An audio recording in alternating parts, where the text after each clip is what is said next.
Hi, my name's Phil. I'm talking about politics. And it was early on today, I was talking about headlines in the Mail on Sunday and the Sunday Express. With this one, it was actually an earlier headline, but this is from the Telegraph, which is a headline I think would get a lot of head scratching in the EU because it's from the Telegraph, which is a pro-Brexit newspaper in the UK. And it says, exclusive, Michel Barnier to be sidelined by EU leaders in bid to break Brexit deadlock. But first, if you'd like to be notified of daily news and politics, please subscribe to the channel and click the bell notification icon. So, yeah, you read a headline like that, and there will be people in the EU thinking, scratching their heads right now and wondering, so, okay, why hasn't our media been reporting on this? Isn't it odd that an EU initiative that involves the EU Commission President coordinating EU heads of government in intervening in the Brexit talks, and it's being reported as an exclusive, which means there's only this paper reporting on it. And that paper just so happens to be a paper that's not even in the EU. Does that make sense to anyone? Because that would be odd, wouldn't it? Wouldn't that be odd? Obviously, the explanation is fairly simple. It's bollocks. Now, news is going to come thick and fast on Brexit. I mean, this week there's another round of talks, so of course you always get a spike in sort of Brexit news. But, you know, we're really into sort of the slippery slope down towards the end of the transition period at the moment. So the stakes are very, very high. And those who support Brexit in the UK have a vested interest in keeping the population calm. I sort of alluded to this earlier today. You know, they don't want panic to put pressure on Conservative MPs, to put pressure on the Conservative government and steer us away from a damaging no-deal Brexit outcome. They want us to stay the course, believing that it will be fine until it's too late. Even the idea of this story makes no sense, because Michel Barnier is not negotiating according to his own philosophy. He doesn't talk about his negotiating philosophy or what he thinks he wants from the UK in a Brexit deal or anything like that. What he's doing is following the instructions of the EU Parliament, who made they voted earlier on what their requirements were, the EU Council. And of course he works sort of directly with the EU Commission as well.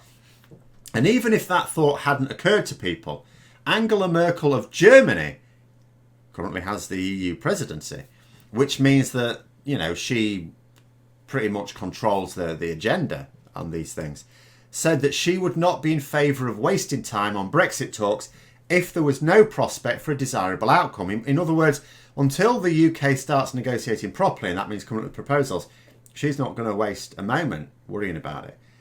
They have other problems to worry about, because even before COVID came to visit, there were problems enough that meant that Brexit was not automatically going to be the only topic to worry about. In fact, if Barnier is being sidelined at all in this context, it is this, because there are reports that from EU diplomats, this is, that have suggested that Barnier wants member state governments to intervene, that he actually wants heads of government to call Boris Johnson and help break the impasse. He's been asking for that, and they have refused. No, can't be asked, they've said. We've got more important things to be dealing with. The EU Council have said, who of course represents the EU heads of government, that the upcoming summit towards the end of September, it's just before the final round of talks at the end of this month. So they've said that they are going to be discussing at this summit their recovery from the coronavirus pandemic and relationships with China, which is not going terribly well at the moment. They will not be discussing Brexit, they've said. Now that is more confirmation that although Brexit is huge for the UK, of course it is, regardless of which side of the debate you're on, Brexit is huge implications for the UK. There are bigger problems for the EU. And those bigger problems actually have potential solutions that do not rely upon the whims of a madman. So you've got this situation. Shall we talk about Brexit? Oh, is there anything we can do about it? No, not at all. Well, why would we bother? Or should we talk about coronavirus? Oh, is there something we can do about that? Yeah. Oh, and it's actually much more serious than Brexit. Yeah, we'll talk about that. And we'll talk about China as well, because that's also serious, and there's also something we can potentially do about that too. So there we go. So the chances of a deal being played down massively by both sides, of course, which doesn't mean much in itself, both sides playing it down, because both sides could play it down and then all of a sudden we get a deal. But Boris Johnson said, and I quote, "We're ready for any eventuality, of course." Nice one, Prime Minister. We'll remember those words in January. I'm pretty sure Keir Starmer will as well. But he also said, if we need to have an Australia-style deal, an Australia-style solution, then that is what we will achieve, and we will prosper mightily one way or the other. So now remember what the Brexiteers have been talking about recently? That, of course we'll be poorer, but don't worry, we've got our sovereignty in it. He's saying we'll prosper. He's promising that we'll prosper either way. Doesn't matter. We'll prosper with whatever. Remember that. But then, in terms of what else he said about these Australia-style deals and solutions. Now, Australia don't have a deal with the EU, so an Australia-style deal is not a deal. They don't have one. Also, the Australia-style solution is to negotiate a deal. That's what they're doing right now. That is the Australia-style solution, to negotiate with the EU, something we are not doing. Now, away from the Telegraph and onto the Times newspaper, which is another conservative backing newspaper, but this time not one relishing a no-deal Brexit. And they had an article calling upon Conservative MPs to demand from their government the plans for a no-deal Brexit. Now, I talked at the weekend of a different article in that same paper. This was written by some political editor of The Spectator. And this one was suggesting that Boris Johnson will give up the prospect of a deal with the EU for his state aid plans. Absolute nonsense. I explained that in the video I did on it.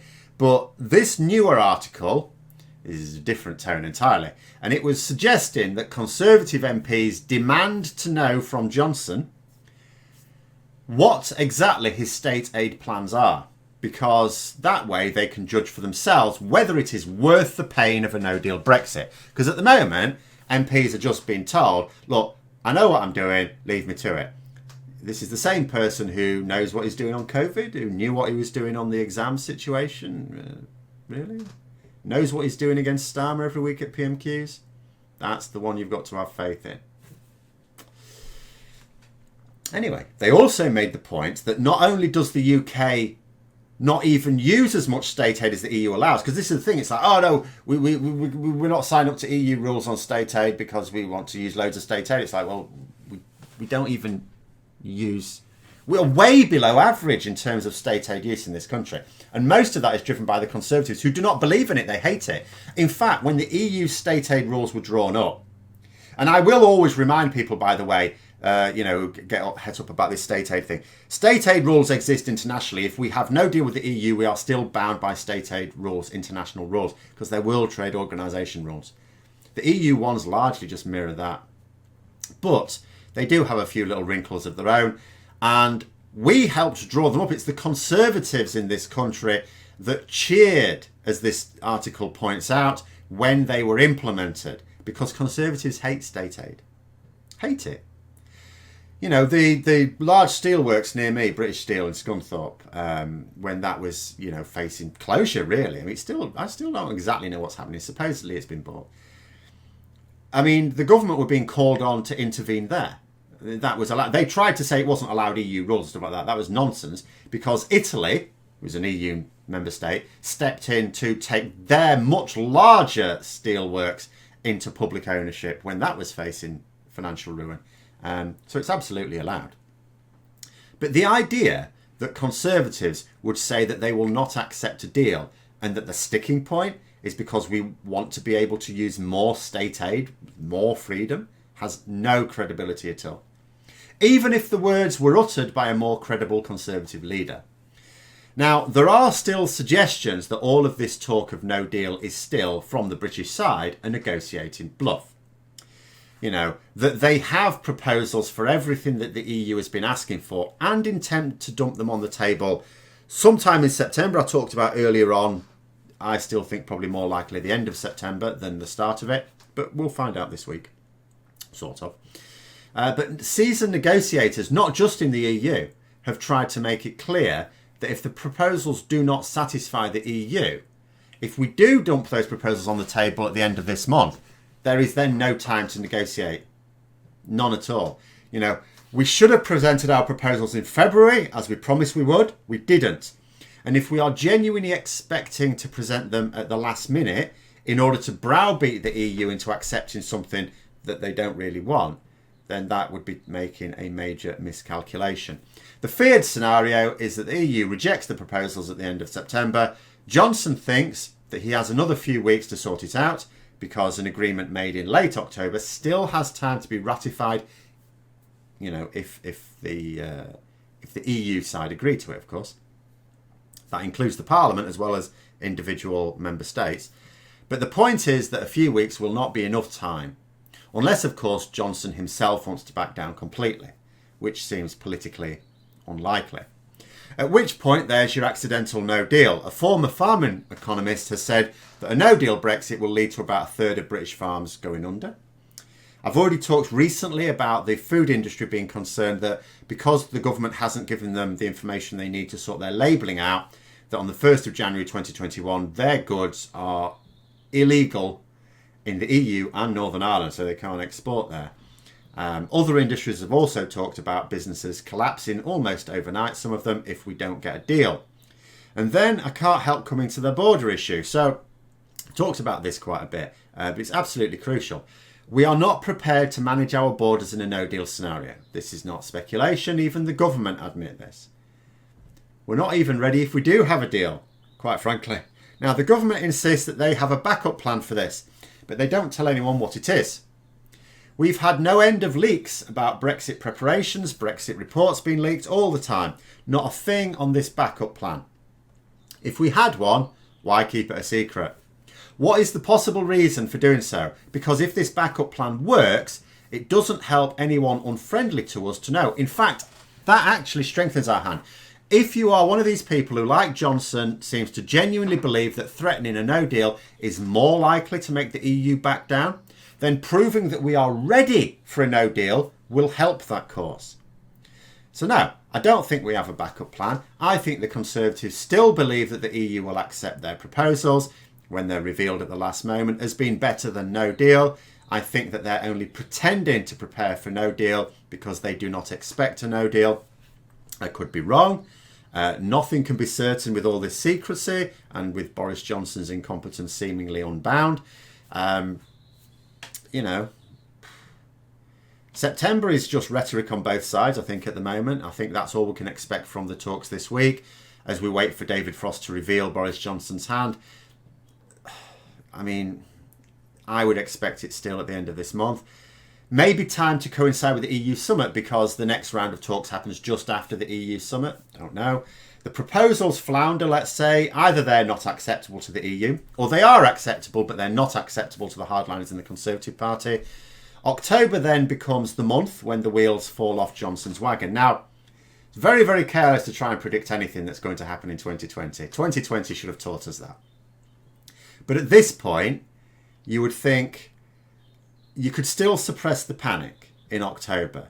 If his plan fails, you can still suppress public panic because the media will carry on with the narrative that we have until the end of October to agree a deal. People will think that Johnson will pull it out the bag at the last minute, as they were told he did last year. And of course he did not, but they were told that.